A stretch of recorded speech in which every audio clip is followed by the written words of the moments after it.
दादा कुठे चालले? का काय झालं? कोणाला? अरे बाबा, तू मला विचारलं ना आता कुठे चालला, म्हणून मी तुला विचारलं तुला काय करायचंय. काय करायचंय? दादा मला तसं तर MBBS करायचं होतं, पण मी 7वी फेल आहे. अरे यार, तू का म्हणून दिमाग खायलास माझा? अरे तू मला विचारलं ना कुठे चाललात, म्हणून मी तुला म्हणलं माझ्याकडे काय काम आहे तुझं. अच्छा तसं विचारताय वय. दादा मला तुमच्या गाडीवर माजलगाव पर्यंत येऊ दे ना. नाही मी नाही चाललो माजलगावला. मग तुम्ही कुठे चालले? अरे तुला काय करायचंय? अहो मला यायचंय ना माजलगाव पर्यंत, सांगितलं ना आताच. अरे बाबा, पण मला नाही ना जायचं माजलगावला. मग कुठे जायचे तुम्हाला?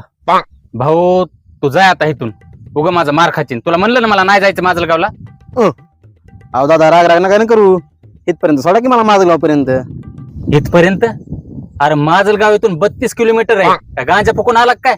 अहो तेच म्हणतो दादा, फक्त 32 किलोमीटर तरी सोडा की माणुसकीच्या नात्यानं. एक मिनिट माणुसकीच्या नात्याने?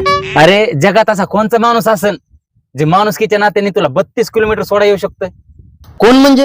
अहो मी सोडू शकतोय, बसा तुम्ही पाठीमागं, मी सोडतो तुम्हाला माजलगावला. अहो जगात माणुसकी आहे हो.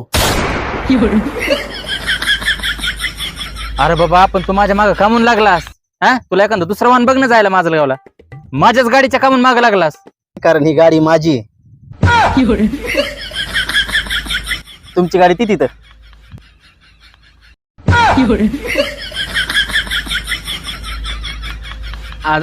सॉरी दादा, सॉरी. हा, ते सेमच गाडी असल्यामुळे जरा कन्फ्युजन झालं मला. तरीच म्हणलं मगापासून चावी कस काय नाही घ्यायला. सॉरी सॉरी चुकून झाला. आणि आता घेऊन जाऊ ना मी गाडी माजलगावला. हो. उतरा मग आता. हो. कच्ची टाकलात खाली? नाही. ठीक आहे ना, जा मग जाऊ ना. ही चावी घ्या ना, माझ्या हे माझ्याकडे. हो.